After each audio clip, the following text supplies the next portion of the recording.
Irmãs e irmãos, uma boa noite, que a graça e a paz de Cristo Jesus, o nosso Senhor, estejam com vocês, amém? Domingo passado nós celebramos o dia de Pentecostes, o dia do Espírito Santo, e hoje, segundo o calendário litúrgico, é o domingo da Trindade. Se domingo passado o foco foi no Deus Espírito, hoje é claro que o foco será no Espírito Santo, mas como é Trindade, de que nós falaremos muito a respeito do Deus Pai, o Criador, e isso numa leitura, e também do Deus Filho, Jesus Cristo, a Trindade, que é única, que se manifesta em 3 pessoas. E agora, vou compartilhar com vocês o que diz o manual do culto da Igreja Presbiteriana Independente a respeito de uma data que eu volto a repetir, é nossa, não é somente de uma denominação cristã, mas que faz parte da cristandade como um todo. E assim o nosso manual, ele nos esclarece.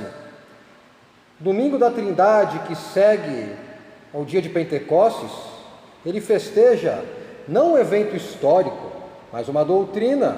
Nesse dia, afirmamos o Deus Trino, em cujo nome nós somos batizados como um só Deus revelado em 3 pessoas, isso por meio das Escrituras.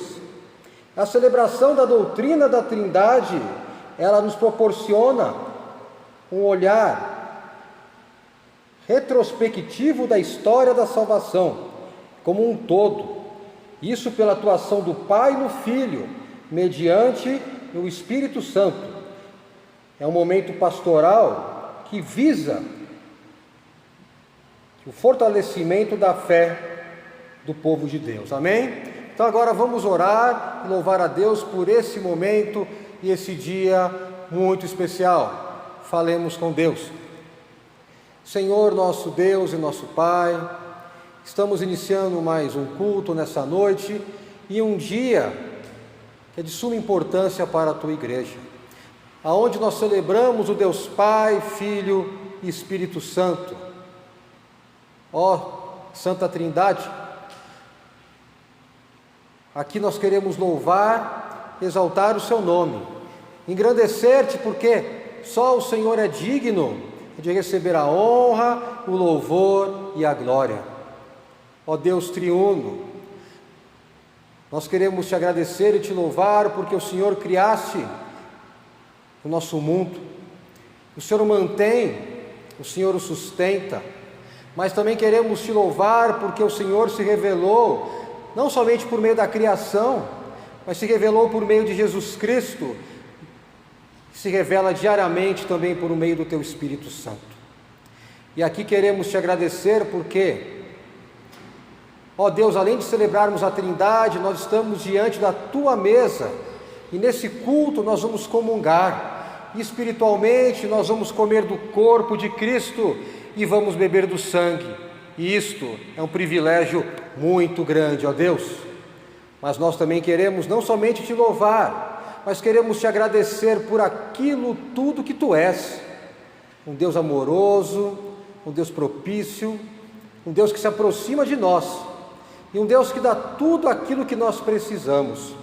E até mesmo, ó Deus, em um momento de pandemia, em um momento de choro, em um momento de lamento, nós sempre sentimos a Sua maravilhosa presença. Ó Deus, nós Te louvamos e Te agradecemos. Em nome de Jesus, amém e amém.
leitura de hoje está no capítulo 1 de Gênesis, todo o capítulo, e até o versículo 4 do capítulo de número 2. Assim diz a palavra do Senhor. No princípio criou Deus os céus e a terra. A terra, porém, estava sem forma e vazia, havia trevas sobre a face do abismo, e o Espírito de Deus pairava por sobre as águas. Disse Deus: haja luz, e houve luz. E viu Deus que a luz era boa, e fez separação entre a luz e as trevas. Chamou Deus a luz dia, e as trevas noite. Houve tarde e manhã, o primeiro dia. E disse Deus: haja firmamento no meio das águas, e separação entre águas e águas. Fez, pois, Deus o firmamento e a separação entre as águas, debaixo do firmamento, e as águas sobre o firmamento. E assim se fez. E chamou Deus ao firmamento céus. Houve tarde e manhã, o segundo dia. Disse também Deus: ajuntem-se as águas debaixo dos céus num só lugar, e apareça a porção seca. E assim se fez. A porção seca chamou Deus terra, e ao ajuntamento das águas mares. E viu Deus que isso era bom. E disse: produza a terra relva, ervas que deem sementes, e árvores frutíferas que deem frutos segundo a sua espécie, cuja semente esteja nele e sobre a terra. E assim se fez. A terra, pois, produziu relva, ervas que davam sementes segundo a sua espécie, e árvores que davam fruto, cuja semente estava nele, conforme a sua espécie. E viu Deus que isso era bom. Houve tarde e manhã, o terceiro dia. Disse também Deus: haja luzeiros no firmamento dos céus, para fazerem separação entre o dia e a noite, e sejam eles para sinais, para estações, para dias e anos. E sejam para luzeiros no firmamento dos céus, para alumiar a terra. E assim se fez. Fez Deus os dois grandes luzeiros, o maior para governar o dia e o menor para governar a noite. E fez também as estrelas, e os colocou no firmamento dos céus para alumiarem a terra, para governarem o dia e a noite, e fazerem separação entre a luz e as trevas. E viu Deus que isso era bom. Houve tarde e manhã, o quarto dia. Disse também Deus: povoem-se as águas de enxames de seres viventes, e voem as aves sobre a terra, sobre o firmamento dos céus. Criou, pois, Deus os grandes animais marinhos, e todos os seres viventes que rastejam, os quais povoam as águas segundo as suas espécies, e todas as aves segundo as suas espécies. E viu Deus que isso era bom. E Deus os abençoou, dizendo: sede fecundos, multiplicai-vos e enchei as águas dos mares, e na terra se multipliquem as aves. Houve tarde e manhã, o quinto dia. Disse também Deus: produz a terra seres viventes conforme a sua espécie, animais domésticos, répteis e animais selváticos segundo a sua espécie. E assim se fez. E fez Deus os animais selváticos segundo a sua espécie, e os animais domésticos conforme a sua espécie, e todos os répteis da terra conforme a sua espécie. E viu Deus que isso era bom. Também disse Deus: façamos o homem à nossa imagem, conforme a nossa semelhança. Tenha ele domínio sobre os peixes do mar, sobre as aves do céu, sobre os animais domésticos, sobre toda a terra, sobre todos os répteis que rastejam pela terra. Criou Deus, pois, o homem à sua imagem. A imagem de Deus o criou, homem e mulher os criou. E Deus os abençoou e lhes disse: sede fecundos, multiplicai-vos, enchei a terra, e sujeitai-a, dominai-a sobre os peixes, mar, sobre as aves dos céus, sobre todo animal que rasteja pela terra. E disse Deus ainda: eis que vos tenho dado todas as ervas que dão semente, e se acham na superfície de toda a terra, todas as árvores em que há fruto que deem semente, e isso vos será para mantimento. E a todos os animais da terra, e a todas as aves dos céus, e todos os répteis da terra, em que há fôlego de vida, toda erva verde lhe será para mantimento. E assim se fez. Viu Deus tudo quanto fizera, eis que era muito bom. Houve tarde e manhã, o sexto dia. Assim, pois, foram acabados os céus e a terra e todo o seu exército. E havendo Deus terminado no dia sétimo a sua obra que fizera, descansou nesse dia de toda a sua obra que tinha feito. E abençoou Deus o sétimo e o santificou, porque nele descansou de toda a obra, como o Criador fizera. Esta é a gênese dos céus e da terra, quando foram criados, quando o Senhor Deus os criou. Amém. Nós já louvamos ao Senhor por meio da nossa oração, nós já louvamos ao Senhor também por meio de um cântico, e a leitura que falou a respeito da criação de Deus. Mas agora é o momento que nós vamos confessar os nossos pecados ao Senhor, aonde nós vamos diante de um Deus Santo, Deus Pai, Filho e Espírito Santo, aonde nós vamos admitir aquilo que realmente nós somos, falhos e pecadores. Agora então você que nos vê, abaixe a sua cabeça, se coloque diante de Deus e suplique o perdão pelos seus pecados. Ore ao Senhor silenciosamente. Senhor nosso Deus e nosso Pai, Senhor Deus Filho, Senhor Deus Espírito Santo, o teu povo individualmente já falou contigo e confessou as suas falhas, as suas quedas. E ó Deus, aquilo tudo que não te agrada, que não vem de ti, Senhor. Ó Pai, mas agora de forma audível nós estamos colocando os nossos pecados, as nossas falhas, ó Deus, e aquilo tudo que há em nós que não te agrada, que não vem de ti, ó Pai, aquilo que nos afasta da tua presença maravilhosa e santa.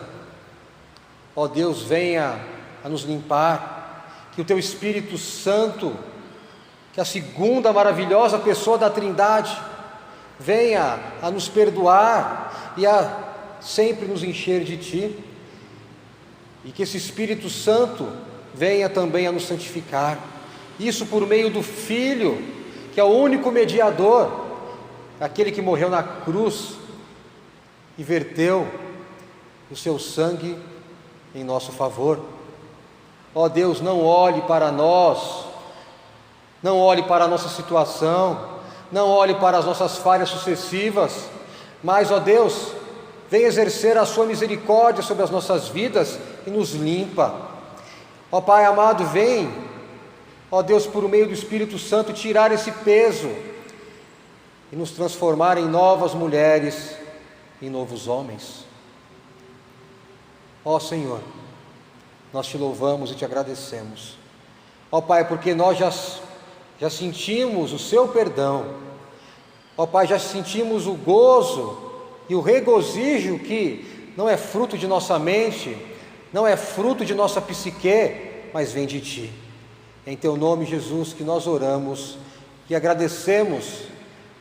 Ó Deus amado, já jubilosos e exultantes, porque nós agora sentimos o Teu perdão. Em Teu nome, Jesus, que nós oramos e agradecemos. Amém e amém. E agora receba a declaração de perdão. Em nome do Deus Pai, Filho e Espírito Santo, nós estamos perdoados e habilitados para uma vida nova. uma vida que é guiada por Deus e que segue a sua vontade. Amém?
Vamos fazer a leitura que está em Marcos, capítulo 28, dos versículos 16 ao versículo 20.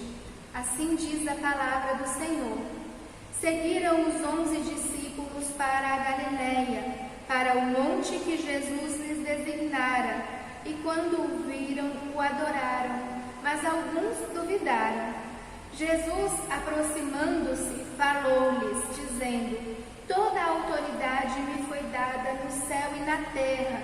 Ide, portanto, fazei discípulos de todas as nações, batizando-os em nome do Pai, do Filho e do Espírito Santo, ensinando-os a guardar todas as coisas que vos tenho ordenado.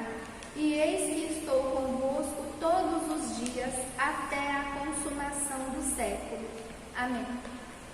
Nós já ouvimos as duas leituras que falam a respeito da glória do Deus Trino, mas agora nós teremos um momento não somente da leitura, mas também daquele instante de meditação, onde Deus vai nos falar por meio da sua palavra.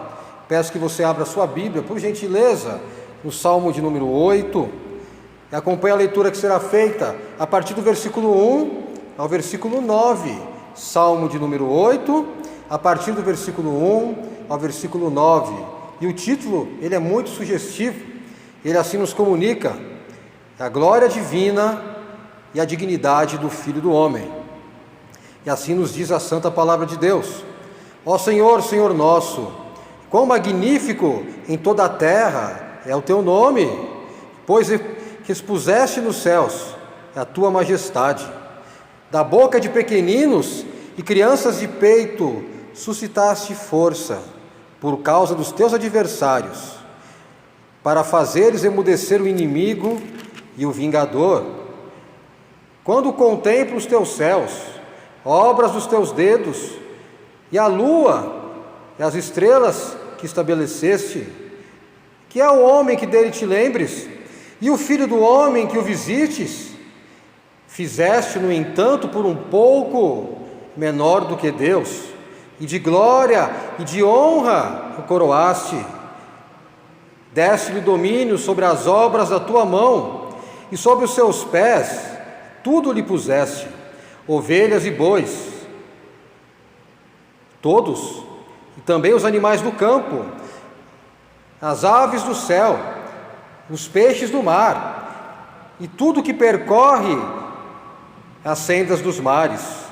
Ó Senhor, Senhor nosso, quão magnífico em toda a terra é o teu nome. Amém? Que a palavra de Deus, ela fale aos nossos corações. Minha amada irmã e meu amado irmão, a imagem que nós temos a respeito de algo, ela é capaz, sem sombra de dúvida, de determinar vários aspectos de nossa vida. E aqui eu vou dar alguns exemplos. Se eventualmente você acordar amanhã, e na sua mente estiver assim fixa a imagem ou a visão de que seu dia vai ser horrível, muito provavelmente o seu dia vai ser horrível, vai ser assustador, vai ser péssimo. Já por outro lado, se a sua visão sobre o dia for aquela visão que nós chamamos de otimista, não, hoje eu vou conseguir, não, hoje eu estou animado, muito provavelmente você, no mínimo, vai ter um ânimo para meio que se chocar e enfrentar de frente as adversidades. Se a sua visão ou se a sua imagem a respeito de uma pessoa não for boa, não tenha dúvida de que as suas atitudes não serão das melhores para com essa pessoa. Ou se você vê alguma sociedade, ou se você enxerga algum grupo com alguma desconfiança, infelizmente vai surgir o preconceito, que é fruto de uma visão negativa. Mas se você vê e enxerga uma pessoa de uma forma positiva, as suas ações para com ela vão ser boas ações. E se você enxerga um grupo ou uma sociedade também da melhor maneira possível, a forma como você vai lidar com esse grupo e vai lidar com essa sociedade vai ser a melhor possível. Veja então que tudo é uma questão de imagem, que tudo é uma questão de visão.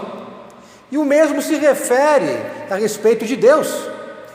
A visão que nós temos a respeito do Senhor, a imagem que nós temos a respeito de Deus, ela é fundamental, não somente para a nossa vida individual, mas para a nossa vida em sociedade. E a imagem que nós temos ao nosso respeito, ela também é de suma importância para a maneira como nós vamos nos comportar no nosso dia a dia. Assim, e eu te convido nessa noite então para meditar comigo no seguinte tema, e nós vamos falar sobre a visão sobre Deus e a visão a respeito de nós mesmos. A visão sobre Deus e a visão a respeito de nós mesmos. E esse Salmo 8, um salmo pequeno até diante de vários outros salmos que compõem o saltério, ele nos traz lindas lições a respeito de como nós devemos ver a Deus e como nós devemos nos enxergar. E logo de cara, o Salmo fala a respeito da nossa visão sobre Deus. E ele nos ensina de que a nossa visão sobre Deus, que ela deve ressaltar a sua glória e a sua majestade. Isso é a visão que nós temos do Senhor, de que ela deve fazer com que a glória desse Deus, a majestade desse Deus e o poder desse Deus sejam muito claros, não somente na nossa visão, não somente em nossa mente, mas no nosso coração, e que isso se cristalize em atos. E é isso que o texto ele nos fala. Já de cara no versículo 1, o salmista ele fala: ó Senhor, Senhor nosso, mas quão magnífico em toda a terra é o teu nome. E aqui ele diz que a criação como um todo, que o planeta Terra mostra a glória de Deus, e acaba por anunciar essa glória, e acaba por anunciar essa majestade. E no finalzinho aqui do verso 1, de que ele diz, de que o Senhor colocou nos céus a sua majestade. Veja então, é uma declaração muito incisiva, muito direta, de que a criação ela anuncia a glória e a majestade de Deus. E a criação como um todo, os mares, os rios, as florestas, as cachoeiras, os animais, o céu, a lua, as estrelas, o sol. Não resta dúvida de que isso mostra a glória do Senhor. Então aqui o salmista ensina que na hora que uma pessoa ela olha para a sua criação, ela não deve enxergar um fruto do mero acaso, mas ela deve enxergar a glória e a majestade do Senhor. E essa deveria ser a visão daquele povo, e essa deveria ser a visão do antigo povo judeu, de enxergar a glória de Deus na hora que contempla a criação, na hora que contempla esses feitos maravilhosos e grandiosos. A glória de Deus que é vista em cada aspecto do mundo natural. Mas aí existe um paradoxo, e é somente na fé, que nós chamamos de judaico-cristã, que nós encontramos isso, de que a glória de Deus, de que ela não se revela somente na grandeza, não se revela somente no poder, mas ela se revela também de forma humilde. E eu volto a repetir, em nenhuma religião isso acontece, em nenhuma mitologia, ou posso estar exagerando, mas na maioria das religiões, mas na maioria das mitologias isso não acontece. Por quê? Porque a glória que está vinculada aos seus deuses, ela é associada somente ao poder, mas em nenhum momento essa glória ela é vista e é percebida na simplicidade. Mas você pergunta, pastor, mas aonde que você encontra aqui nesse texto a glória de Deus sendo mostrada e assim que exaltada em um momento pequeno, um momento de simplicidade? E está aqui no versículo de número 2, onde o salmista escreve: da boca de pequeninos e crianças de peito suscitaste a força. Da boca de pequeninos e de crianças de peito vem a sua força, isso é, que o seu poder, ó Deus, ele se revela não só no céu, não só na natureza, não só na beleza e infinidade da criação, mas se revela também em uma criança de colo, em uma criança de peito, em uma criança que mama. Mas o que o salmista ele quer dizer com isso? Em primeiro lugar, aqui o salmista ele aponta para Jesus Cristo. Sim, o nosso Senhor. Aquela criança de peito queria nascer ainda há muito tempo, mas que viria esse mundo o próprio Deus, que o próprio Deus viria a esse mundo, não na forma adulta, não, mas ele viria a esse mundo da forma comum, iria entrar na história por meio do nascimento de uma criança vulnerável como qualquer outra criança, de uma criança que, se não fosse amamentada pela sua mãe, nem sequer iria sobreviver, e uma criança pobre, uma criança humilde. E essa criança iria crescer, e essa criança iria se tornar um homem, e a sua palavra seria anunciada, e a sua palavra seria pregada. Aqui no versículo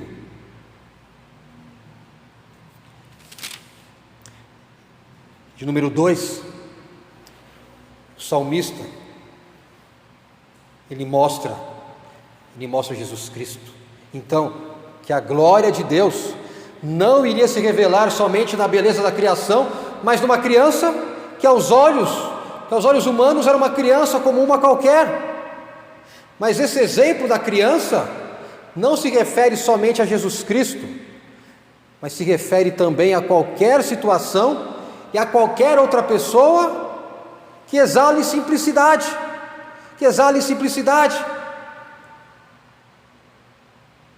Por quê? Na época de Jesus, e aqui também na época que o Salmo foi escrito, a criança era considerada algo menor. Nem um ser humano a criança era, nem era contada. Ninguém dava ouvido a uma criança, ninguém respeitava uma criança. E aqui de novo, que o salmista, ele usa esse exemplo justamente para referendar essa ideia que nós estamos nos baseando, que a glória de Deus, ela se revela em várias pessoas, em várias situações absolutamente simples, sem nenhuma importância, sem nenhuma relevância. E isso é algo que se choca de forma muito clara, que se choca de forma muito incisiva com as várias cosmovisões, as várias religiões e o senso comum. Esse texto de que ele fala a respeito da visão que nós temos de Deus, e a visão que nós temos de Deus, de que ela deve ressaltar a sua glória, a sua majestade, glória e majestade, que se revela por meio sempre da beleza da criação, mas também em situações comuns, situações corriqueiras. E essa lição, ela não valeu somente aqui para o autor do Salmo, não. Assim como a Escritura como um todo, nós cremos que ela é inspirada. Ela foi escrita para um povo, mas ela fala para nós. E nós aprendemos que, e aí eu uso uma fala de Martinho Lutero, de que nós devemos deixar Deus ser Deus. Mas o que vem a ser deixar Deus ser Deus? Isso é, nós devemos em primeiro lugar aceitar a sua vontade, aceitar a sua soberania. Não achar que Deus é um boneco de ventrílogo, é que nós mexemos e Ele fala, Ele mexe as perninhas de acordo com a nossa vontade. Não achar que Deus é um boneco que nós damos corda e Ele vai e até um certo local. Não achar que Deus é uma entidade que nós manipulamos e acabamos editando ordem. Olha, Senhor, eu quero isso. Olha, Senhor, faça aquilo. Não. O mundo mostra a glória de Deus. O mundo mostra que Deus é soberano e que nós devemos aceitar essa soberania com extrema humildade, mas também com gozo, mas também com alegria em nossos corações. Mas tem muita gente que não vive assim, não é? Muita gente que adora dar ordem a Deus, muita gente que acha que é senhora da sua vida. Eu não vou citar aqui um nome, mas há uma atriz global, muito boa por sinal, que ela desempenha os seus papéis sempre com maestria. E numa entrevista perguntaram para ela se ela acreditava em Deus. Ela disse: eu sou a minha deusa, eu sou a senhora do meu destino. Não reconhecer a soberania de Deus, não reconhecendo a sua majestade, não reconhecendo o seu poder. Então, nós devemos aplicar isso. Mas também, agora na aplicação, nós devemos ver esse mundo maravilhoso que está ao nosso redor como sendo criação de Deus. E por isso nós devemos valorizar esse mundo, e por isso nós devemos respeitá-lo, não fugir, não cair numa situação de escapismo, como vários cristãos evangélicos, infelizmente, vivem. O mundo jaz do maligno. Só que essa interpretação, o mundo jaz do maligno, então que eu vou me fechar, que eu vou viver somente para a igreja, é uma interpretação equivocada. Aqui, quando o texto diz mundo, ele fala não a criação, mas os valores. Se os valores corrompidos pelo pecado são do maligno, mas não a natureza que nós temos ao nosso redor, não os animais que estão ao nosso redor, não as outras pessoas, não o céu, nada disso. Então nós devemos louvar a Deus, nós devemos louvar a Deus e agradecer ao Senhor por isso. Mas nós não fazemos isso, nós achamos que isso tudo é natural. E o terceiro ponto aqui da aplicação: mas nós também devemos ver a glória de Deus em atos pequenos do dia a dia, não somente numa bela lua, não somente na beleza de um raiar do sol, mas no cumprimento de uma pessoa, mas no fato de você acordar e estar respirando. São situações aonde a glória de Deus, ela sempre se mostra e sempre se revela. Vamos então, vamos aplicar com muita vontade esse ponto. Vamos aplicar esse ponto. Só que esse salmo não ensina somente a respeito da visão que nós devemos ter de Deus, mas esse salmo também nos ensina a respeito da visão que nós devemos ter a nosso respeito, como mulheres e como homens, e a nossa visão a respeito de nós mesmos, de que ela deve ressaltar o quê? Ela deve ressaltar o nosso papel de serva e o nosso papel de servo. A nossa visão sobre nós mesmos, que ela deve ressaltar o nosso papel de servo e o nosso papel de serva de Deus. E essa realidade nós encontramos aqui, a partir do versículo de número 4 e até o versículo de número 8. E aqui no versículo 4, o salmista indaga: mas o que é o homem? Mas o que é o homem que dele te lembres? E o filho do homem que o visites?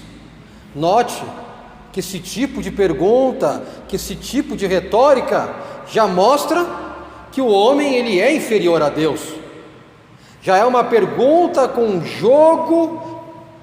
jogo de palavras que já deixa muito claro a inferioridade do ser humano diante do Criador. Mas, e aqui no versículo 5, aí vem uma outra resposta que não entra em contradição com aquilo que nós falamos, mas que mostra o papel do homem. E aqui no versículo 5 nós vemos de que o salmista ele diz de que tu o fizeste entanto um pouco menor do que Deus, e de glória e de honra o coroaste. Então veja, o salmo deixa claro que nós, seres humanos, nós somos inferiores a Deus, mas que existe algo diferente em nós, que nos coloca num patamar um pouco elevado. Mas em que consiste esse patamar que nós chamamos de elevado? Mas em que consiste essa, não vou dizer superioridade, mas esse papel diferenciado na criação? E esse papel está muito claro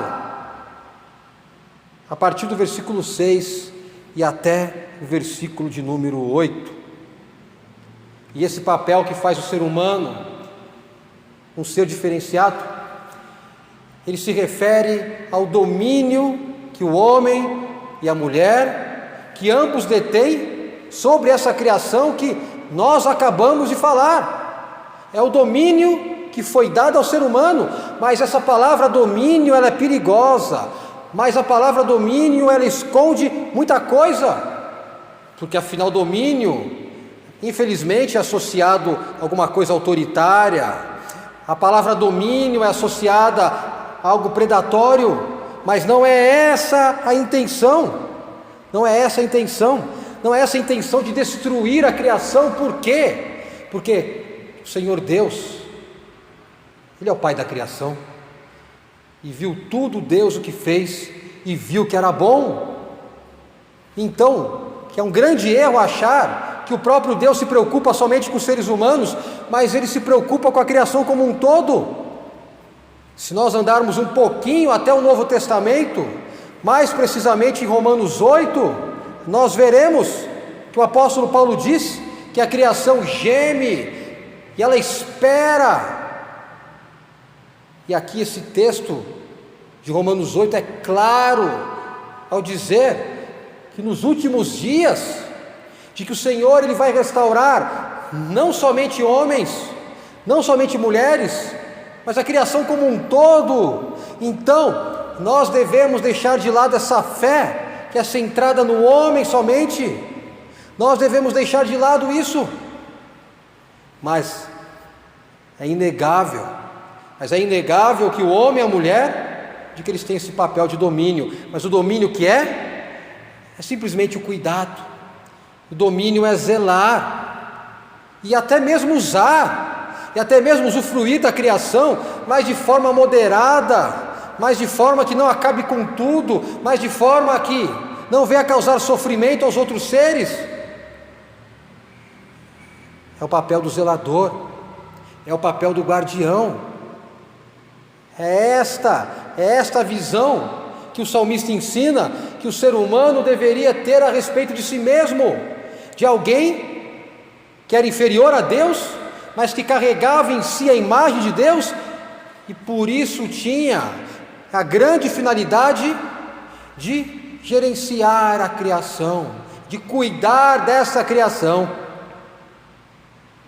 E essa função de gestor, e essa função de alguém que zela, de alguém que cuida, ela está dissecada muito claramente a partir dos versículos de número 7 até o versículo 8. Nos dois versículos, e aqui diz: ovelhas e bois todos, e também os animais do campo, e as aves do céu, e os peixes do mar, e tudo que percorre as sendas dos mares. Esse texto, ou melhor, os dois versículos, de que eles remontam a Gênesis 1 e a Gênesis 2. E aqui nós tratamos de um ponto que para nós cristãos reformados, ele é de suma importância, e que nós chamamos do mandato cultural. Mandato cultural que é muito mal compreendido aí fora, porque se você digitar na internet e eventualmente ouvir palestras de algumas sumidades teológicas, e eu coloco sumidades entre aspas mesmo, você vai ver que mandato cultural é o quê? Vamos implantar o regime cristão, vamos eleger deputados que façam leis que estão de acordo com a Bíblia. Mas isso não é mandato cultural, não é? Porque mandato cultural é simplesmente a missão de cuidar da criação e desenvolvê-la. E esse mandato cultural, ele foi dado não somente a crentes, mas também a incrédulos. E isso nós chamamos de imagem de Deus, ou imago Dei, ou chamamos de graça comum.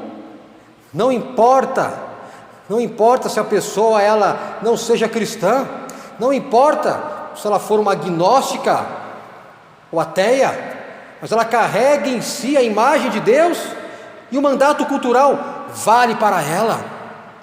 Então aqui, acho que nós temos um simbolismo, não é somente cuidar dos animais, mas é cuidar da vida, mas é cuidar da sociedade, mas é erguer cidades, sim, mas é criar civilizações, escrever livros, compor músicas. Isso, independentemente da fé. Mandato cultural é isso. Eu volto a repetir, não é tentar implantar uma sociedade cristã, não é tentar implantar uma teocracia, não é tentar implantar de forma alguma um governo religioso que oprime os crentes de outras fés, e até mesmo os descrentes não, mas mandato cultural é simplesmente zelar pela criação e fazer com que ela venha florescer. É essa imagem que nós devemos ter ao nosso respeito, imagens de servos, imagens de servas, servos do Deus Altíssimo, servas do Deus Altíssimo e servos também em prol da sociedade. E essa imagem, infelizmente, ela tem sido perdida, não somente em nossos dias, na história como um todo. Em primeiro lugar, gente que vive por viver, a gente que acorda já de mau humor e exerce o seu trabalho sem nenhum prazer, sem nenhum significado, não tem o senso de que ela carrega em si a imagem de Deus e que ela deve servir por meio do seu trabalho, servir por meio da sua postura. Gente que vive sem nenhum norte. Note bem, na hora que nós falamos de gente que vive sem nenhum norte, aqui ninguém está falando de pessoas que são fracassadas na vida profissional, não, muito pelo contrário, várias pessoas que galgaram o sucesso na vida profissional, várias pessoas que estão lá em cima no topo, são pessoas que não têm sentido, porque vivem somente para si, vivem somente para, eu quero conquistar algo para mim, ou no máximo para minha família, o resto da sociedade eu não estou me importando. Não se vê como servo, não se vê como serva, não, mas trabalha, estuda, eventualmente fez pós-graduação e tudo mais, mas não está nem um pouquinho preocupado com a sociedade, não está nem um pouquinho preocupado com aqueles que sofrem, nem um pouquinho, vive somente para si, e não assumiu que é um servo e uma serva de Deus. Mas um outro ponto que isso também é negligenciado, é a respeito do trato que nós temos com a criação de Deus. Isso é algo que é histórico, inclusive o cristianismo é acusado de ser a base teórica para que a natureza venha a ser dilapidada. É claro que não há base bíblica para isso, e é disso que estamos falando, mas uma interpretação equivocada da palavra domínio, infelizmente fez com que vários cristãos não somente se calassem diante de uma criação que é sempre aniquilada e maltratada, mas que eles também participassem. Eu li um relato do reverendo John Stott, em um livro onde ele falava a respeito do direito dos animais. Ele contou de que um dia ele estava andando em uma praia na Escócia com um pastor escocês. E esse pastor, ele tinha uma arma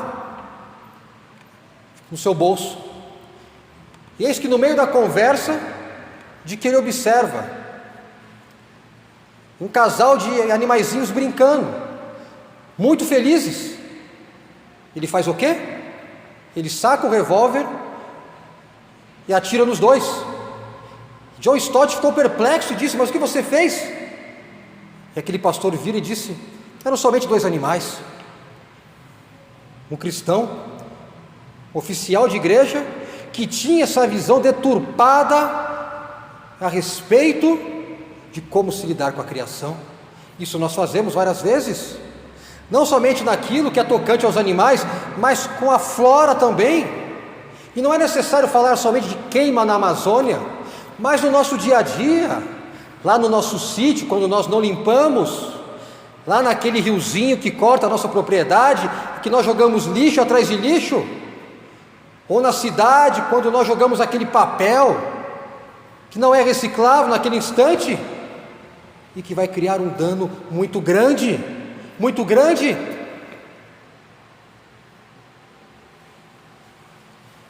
Nós não estamos zelando pela criação, não estamos cuidando dela. Que nesse dia da Trindade, onde nós celebramos o Deus Pai, Filho e Espírito Santo, de que nós tenhamos a imagem e a visão correta de Deus, de que Ele é glorioso, de que a sua glória se revela na criação, mas se revela no pequeno, e que nós tenhamos a completa imagem a nosso respeito, de que nós somos servos, de que nós temos dignidade, de que todo homem e mulher tem dignidade, porque foram feitos um pouquinho menores do que Deus, mas a nossa dignidade não é feita para matar, não é feita para oprimir, mas é para zelar e cuidar, e que Deus nos ajude, amém? E o Deus Trino, Deus Pai, Filho e Espírito Santo nos convida para esse banquete, um momento onde o vinho, que representa o sangue de Jesus Cristo, e o pão, que representa o seu corpo, de que eles agora não vão somente meio que trazer em nossa memória, e aquele instante onde Jesus Cristo, Ele morre na cruz, mas é um momento onde, por meio da presença do Espírito Santo de Deus, de que nós seremos cheios do sangue do corpo de Cristo. E eis que, de uma forma que nós não entendemos, mas nós subiremos aos céus, espiritualmente falando, vamos comer do corpo de Jesus, vamos tomar e beber do sangue do Senhor. Peço que você agora, que já deve estar com os elementos na sua mesa, abaixe a sua cabeça e ore ao Senhor, porque agora nós vamos consagrar esses elementos, a fim de que eles se tornem meios de graça e renovem a sua vida espiritual e renovem a sua fé. Oremos ao Senhor. Senhor, nosso Deus e nosso querido Pai, mais uma vez nós estamos diante da Tua maravilhosa presença. E agora, ó Senhor, em primeiro lugar nós queremos consagrar esse pão, o pão que nos alimenta diariamente. Ó Deus, o pão que vem fortalecer os nossos corpos. Mas agora nós rogamos que, por meio do Teu Espírito Santo, de que esse pão que representa o corpo de Jesus Cristo, de que ele também venha alimentar a nossa alma, venha alimentar o nosso coração, venha alimentar a nossa fé, Senhor. Ó Pai amado, nós fazemos também a mesma coisa com esse suco, o fruto da videira. Ó Deus, que alegra o coração do homem, alegra o coração da mulher. Sim, o fruto da videira que está presente em várias mesas, em várias gerações. E agora nós clamamos que esse suco venha a representar o sangue de Cristo, que de forma espiritual, ó Pai, que nós venhamos a beber desse sangue, e esse sangue bendito que nos salvou, venha sempre a fortalecer a nossa fé. Ó Deus, nós consagramos o pão e o vinho, que agora representam o corpo e o sangue de Cristo que se encontram no céu, mas que nos alimentam. Em nome de Jesus Cristo, nós oramos e agradecemos. Amém. E agora nós vamos falar as palavras institucionais, aquelas palavras que o próprio Senhor Jesus Cristo, Ele pronunciou, lá no instante que Ele estabeleceu a primeira ceia.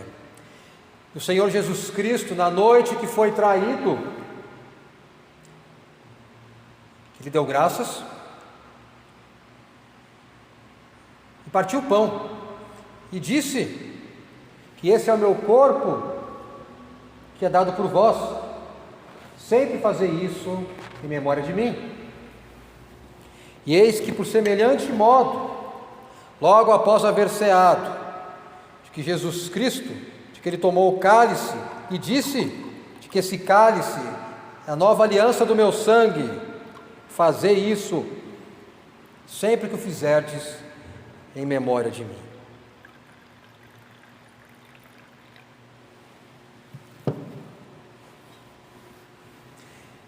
O corpo de nosso Senhor Jesus Cristo, o sangue de nosso Senhor Jesus Cristo.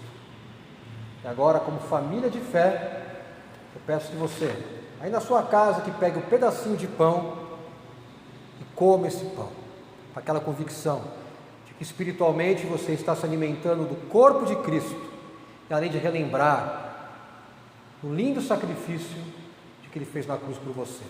Então, vamos comer do pão.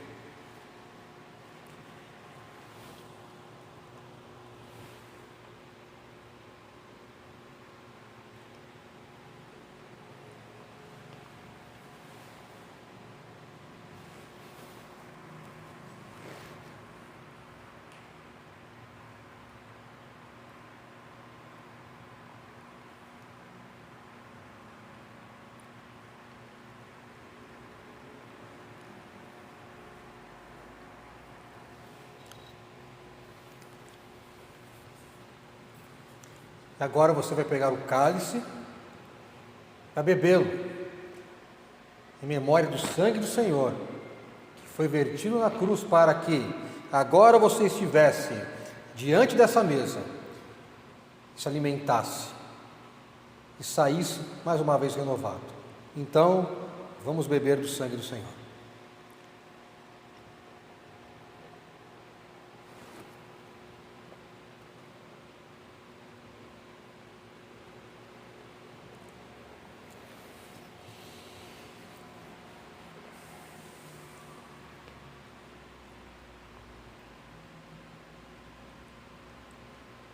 Amém? Vamos falar com Deus. Senhor Deus Pai, Filho, Espírito Santo, Santíssima Trindade, é um privilégio muito grande comer do pão, beber do cálice. Ó Deus, nós aqui clamamos, ó Pai, que esse sacramento tenha nos alimentado.